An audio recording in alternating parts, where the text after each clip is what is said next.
Hello and thanks for joining us from our studios in Israel. Coming up in today's newscast, Israel celebrates Jerusalem Day. Iran is the biggest state sponsor of terrorism, and we give you a rundown of this weekend's Paris Peace Summit. I'm Denise Wood here with the latest news in Israel.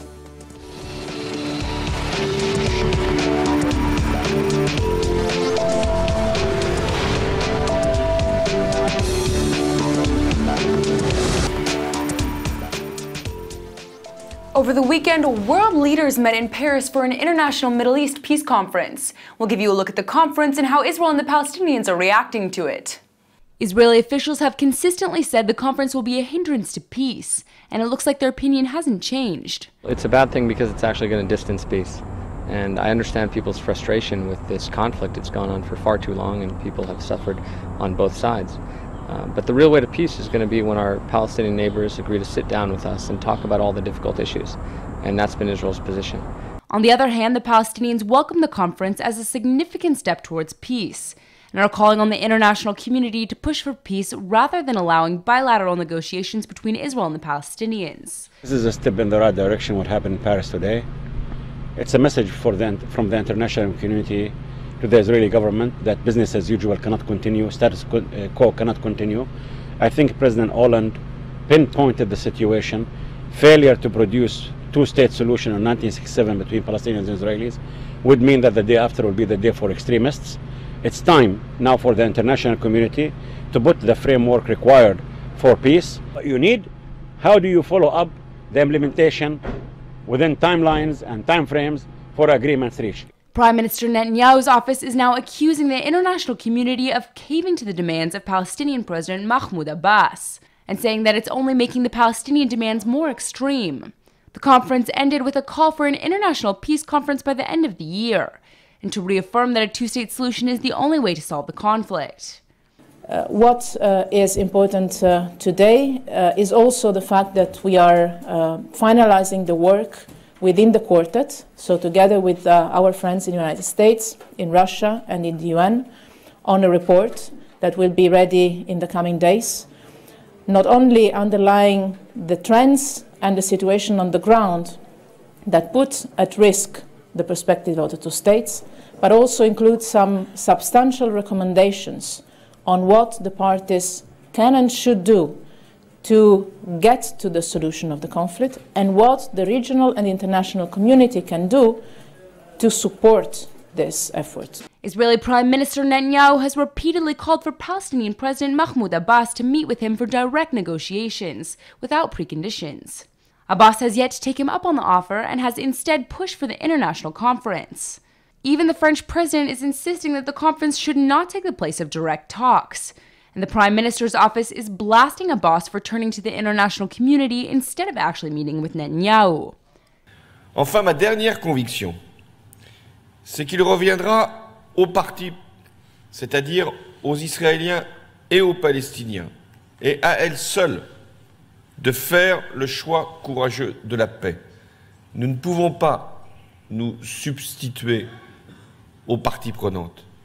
Notre initiative vise à leur donner les garanties que la paix sera solide, durable et contrôlée internationalement. If you had a dispute at your own home, the place you grew up, the place with all your memories, and if you had a dispute with your neighbor, you wouldn't fly to a different continent, invite 30 people from around the world to solve that conflict.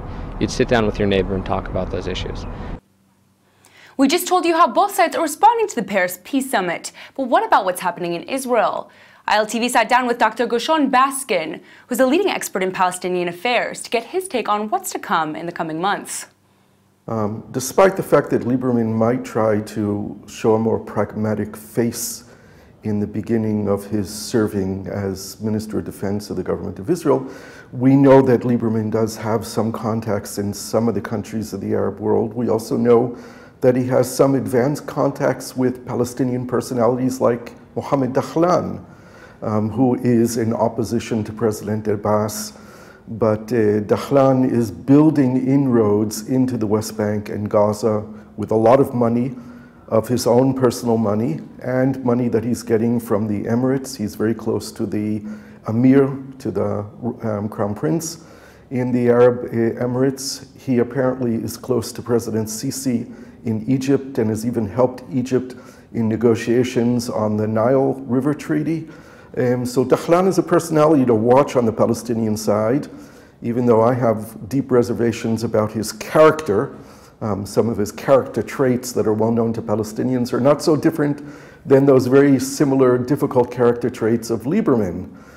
So they find a common language. But that could open some doors for Israel, although I would be skeptical about that taking any real hold because of the deep mistrust of Lieberman within the Arab world and within the Palestinian community.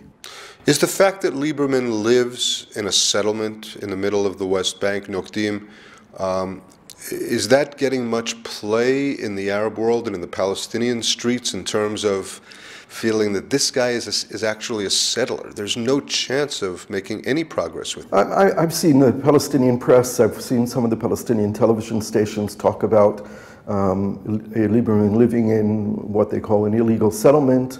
That has been played out, but I think it's more his verbal statements that he's made over the years, both against the Palestinian citizens of Israel, his recent warning that he made against Ismail Haniyeh, that if Haniyeh didn't give up the 2 bodies of the Israeli soldiers who were killed in Gaza in the summer of 2014, and the 2 civilians, Israeli civilians being held by Hamas, that he would have 48 hours to live. The threat to bomb the Aswan Dam in the past, all kinds of statements like that, and his rather bullish, bullying attitude and face that he has makes him a factor that no one in the Arab world is really believes that he could sit down and make a deal with. Well, he actually lives, though, in Nokdim, has to travel home on the roads each day. A road that was built especially for him at the expense of the Israeli taxpayers. And the people that he lives with, I'm sure, complain to him, and he sees himself that it's not so easy living out there from a security point of view. Could you see him taking draconian measures in order to increase the security of the Jewish residents? I think that he is going to find himself positioned against the general staff of the Israeli army on many occasions where he wants to implement policies that basically everyone in the general staff in the Israeli security establishment will tell him, no, we shouldn't do that, that's not going to work. But he does have ministerial authority. The place that worries me the most is that he is essentially the day-to-day commander of the civil administration of the West Bank. That's the real government in the West Bank, the Israeli military civil administration, which is run directly out of the Ministry of Defense, and although there is a government coordinator for affairs in the territories with the rank of a general, he can effectively do things that will make life for Palestinians in the West Bank extraordinarily tedious, more checkpoints, more pressure on the economy, all these kind of steps that he can do without a government approval and without the approval of the central command of the general staff of the Israeli army. This is where if he wants to apply pressure, also in pushing more building permits in the settlements, this will create oil on the fire that's already burning. It's been going down over the last months as the level of violence of this latest round of violence has been declining to a very low level. This could spark up immediately, and he'll face himself with armed forces of the Palestinian Authority, as we saw during the Second Intifada, who could take action. You know, a lot of these Palestinian Authority people in the Palestinian Authority security mechanisms are members of Fatah's military wing, and during the day they wear the uniforms, and at night they can go to the streets and use their weapons against Israelis. We don't want to go there. We've been there before. It was very dangerous. It's very bad for us and for the Palestinians, and what we need is a calming element right now in the policies, because the economy is stagnant, if not on the decline. There's greater frustration on the Palestinian side, and we need to think about longer-term interest and not just political headlines in the newspapers. Today marks Jerusalem Day, which is a national Israeli holiday to commemorate the reunification of the city after the 1967 war. The day is officially marked by state ceremonies and memorial services. to commemorate how the Israeli army captured eastern Jerusalem on June 6, 1967, and a day later secured the Old City, including the Temple Mount and the Western Wall. The holiday's festivities include the March of Flags, which is an annual tradition where thousands of ultra-nationalist Jewish celebrants parade through the Old City, waving Israeli flags, including a march through the Muslim Quarter. The march can be very controversial and has often resulted in riots or violent clashes with residents of the Muslim Quarter. This year, Jerusalem police are securing the area in an effort to prevent clashes, and left-wing NGOs are even petitioning the High Court to prevent the march. The court is expected to allow the parade, but in the past the judges also ordered the police to arrest participants who shout racist or violent messages at the Arab residents. This year is even more tense than usual, since the Jerusalem Day comes at the start of the Muslim holiday Ramadan. Despite the problems posed by the parade, Israel has received a lot of support from the international community in celebrating the holiday. Knesset Speaker Yuli Edelstein received a joint Jerusalem Day message from members of parliament from 20 countries. The statement was issued by the Israel Allies caucuses and reaffirmed support for the unity of the Israeli capital. The message also praised Israel for preserving the city's religious and cultural sites, and for allowing Muslims, Christians, and Jews to all visit their respective holy sites. We just told you about how Israel is celebrating Jerusalem Day, and it turns out the city is more than just a political capital. ILTV's Steve Leibovitz sat down with the longtime goalie for Israel's national soccer team, Itzhak Kohlenfein, to talk about how Jerusalem is also becoming the sports capital of Israel. You're known for being maybe the greatest soccer goalie in Jerusalem history. What does the Jerusalem Day mean for you? I think it's a day that unites all citizens of Israel with Jerusalem, which is our capital, which is the most unique and beautiful city in the world. And for us, it's a holiday. It's not, it's not like a religious holiday, but it's a holiday for people of Jerusalem. Years ago, when one would come to Jerusalem, you could not think about sport. There was a very tiny basketball arena. The soccer team was playing in very small places like the YMCA. Now you have Teddy Stadium, you have the Pius Arena, and now you're going to also have another sports center, the Sportech. Tell us about that. I think that since Mayor Barkat nominated as mayor 7 years ago, he declared and decided that Jerusalem is going to be the capital of sports of Israel. And actually we're doing it. The Teddy Stadium is the biggest stadium in Israel right now, and the arena, it's the most beautiful basketball arena. And here we're building a Sportech, which going to be training facilities for the teams in Jerusalem, and open courts for all the kids in Jerusalem in order to come and play and enjoy sports. A lot of different sports. I understand even American football will have a home here. American football is going to have a beautiful home here. We built one of the pitches here as standards for American football, and we encourage the team in order to bring success to Jerusalem. Hapoel Jerusalem basketball team are the national champions. They had a major scare in the playoffs, down by 18. They came back and won it by a very narrow margin. How are their chances, do you think, in the playoffs to repeat as champion? I think yesterday it was scary. I was at the game, and it was 18 points, and it looks very bad at the first half, but they show courage and they show character, and it's going to be here. The Final Four going to be in the arena. It's going to be next week, Monday and Thursday, and we hope, everybody hopes that they're going to do it the second time. So people that are abroad, that are watching this and love Jerusalem, what is your message to them, Itzhak Kohlenfein, about the city of Jerusalem on Jerusalem Day? Come to visit Jerusalem. We just said that last March we had the Jerusalem Marathon, and it was during all the terror attacks that were the knives in Jerusalem, but we had an increase of 20% of the participants. Also from abroad. We have more than 2,600 people came from abroad in order to run through the sites of Jerusalem and to show the entire world that Jerusalem is a living city, it's a sports city, it's a cultural city, and we invite everybody to come to Jerusalem. Itzhak Kohlenfein, former soccer great and now the head of the Jerusalem Municipal Sports Authority. Thanks so much for being with us at ILTV. Thank you very much. The U.S. State Department has just released a report saying that Iran is the biggest state sponsor of terrorism in the world. The U.S. State Department has released a report saying that Iran is the biggest state sponsor of terrorism in the world. The 2015 report states that Iran provides a range of financial support, training, and equipment to terror groups around the world, and says Iran specifically supports Hezbollah, Hamas, and other Palestinian terror groups in Gaza. The report claims that in 2015, there were around 12,000 terror attacks worldwide, carried out in 92 countries, killing more than 28,000 people and injuring over 35,000. The report comes in contrast to claims made by the White House, which tried to downplay Iran's state sponsorship of terrorism during the nuclear agreement negotiations with Iran. Last month, Obama's Deputy National Security Advisor, Ben Rhodes, admitted that the White House had set up groups and experts to lobby for the deal and downplay Iran's role in sponsoring terrorism. Opponents of the Iran deal are now accusing the White House of intentionally misleading the American public.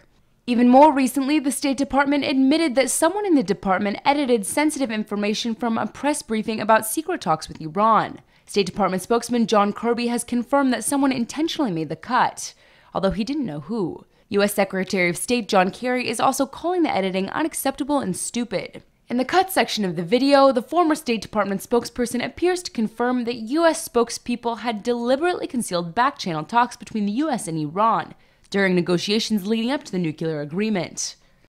Summer is coming and people around the world are gearing up to go on vacation. But for religious Jews, going on a trip can mean struggling to find food that's kosher, forcing them to eat the same food every day, or just cancel the trip. But one Israeli company has come up with a solution, and Kosher lets travelers order kosher food to almost anywhere in the world. The company's CEO and founder, David Avital, is here to tell us more. Thanks so much for coming in. So first of all, what is Kosher? So Kosher is the one-stop shop for all the kosher food service suppliers around the world. We started a new concept in the travel industry that says if you're a traveler, you're going in a month, in a week to travel, you can just go to the website, search for a location, a place, and make a 2-minute order, and pre-order actually your kosher food. So the fresh kosher food being made by the local service provider. Let's say you put Hilton Barcelona, you can see the menu, you select, you do an order, and then you got the food when you arrive. Fantastic. Now I see you have something with you. What is this that you brought? So that's an award we received in the Kosher Fest. Kosher Fest is the largest kosher festival, as you could call it. So all the kosher vendors around the world coming to New Jersey, Secaucus, and presenting to the world all of their kosher solutions. So we presented our service to the world in November 2015. This is actually the first time we showed to the world, and we received the Best Product Award. So it was pretty nice to receive Definitely that. Success. Yeah. Congratulations. Thank you. Now, how did you come up with this idea? It's very innovative. So I'm coming from the high-tech industry. I've been traveling, I think until today, more than 1 million miles, and wow. I've been carrying with me kosher food. The kosher traveler, it's not an easy experience when you have to get the bag before, go to the grocery store, fill it with kosher food, and then when you arrive at the airport, sometimes you pay overweight fees. So now we just, so while I'm traveling, finding myself in Japan, in Seoul, in Africa, where doing business, I said, why not, having a website, first of all for me, that can solve the issue, and that's where it's all coming from. And I said, that's actually a need, and it was not only my own problem; it's of course all of the kosher travelers around the world. Definitely. So the idea of your website is to connect local vendors of kosher food with the people who are traveling to that location, exactly. Correct? Mm-hmm. And how have you found it is working with the local vendors? Have they been receptive to the idea? Sure, yeah. So basically, we allow today kosher suppliers to enroll in the website. Everyone has his own account. They are in real time connected to the system. So they upload, the menu, they upload the prices, delivery fees. So they are just setting up their accounts, they're sending us to review. We, of course, validate with the local rabbis to make sure this is actually a kosher business, proven business. There are no place to mistake here in the kosher, once you eat kosher. And once we approve them, they are just give a service in their local place.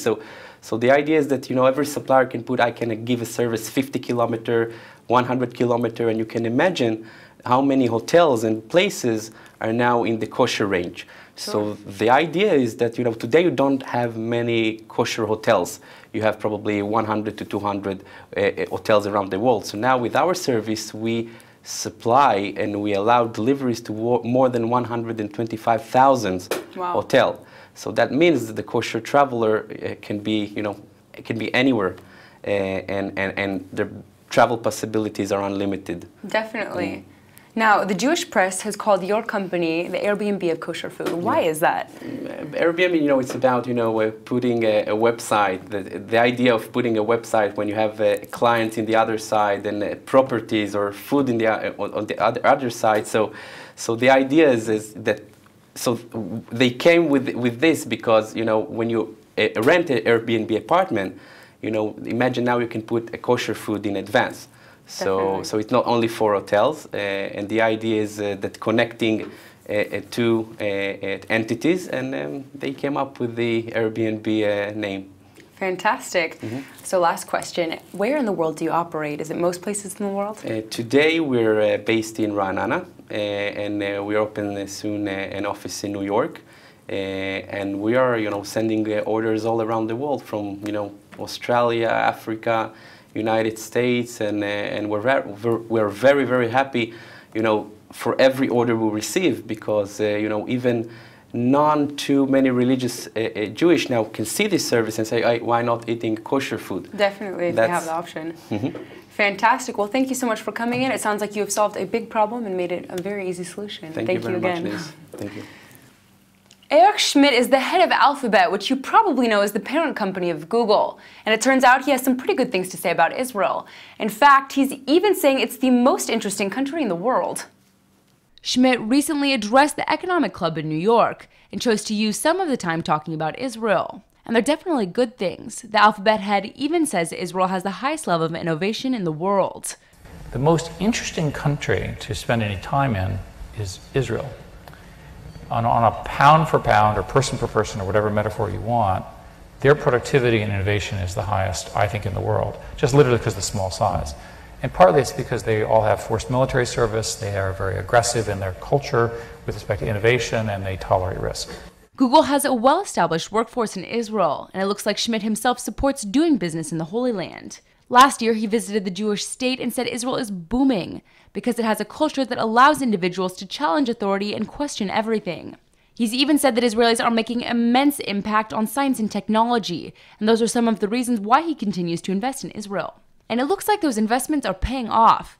Google has Israelis to thank for the traffic app Waze, which it bought in 2013 for over $1 billion, and used to add social data to its mapping. We told you today about the meaningful change that Israeli high-tech is making all over the world, which brings us to our Hebrew word of the day. Today's word is mashmut, or meaning in Hebrew. The word mashmut can be used for a lot of things in Hebrew, from asking about the meaning of a word to thinking about the meaning of life. Im ata rotzeh mashmut b'chaim, or if you want meaning in life, then it's definitely worth thinking about what that means for you. But besides being a philosophical word in Hebrew, mashmut can also be used to ask if something makes a big difference. For example, if your boss took a sick day and you want to ask your coworker if it was difficult without him, he can say "Ze lo haya kazeh mashmuti," or it didn't really make a big difference. So whether you're thinking about your purpose in life or even just your impact on a situation, you can impress your Israeli friends by knowing the meaning of the word mashmut. Let's go ahead and take a look at the weather forecast. Today it's hot and sunny in Tel Aviv with a high of 84 degrees. It should stay warm tomorrow with a high of 81. All right, everybody, that's it for today's news. Today's exchange rate is 3.85 shekels to the American dollar. Remember to sign up for our daily newsletter at iltv.tv, and don't forget to check out our evening update every night at 8 p.m. Eastern Time. Thanks for watching, and see you tonight.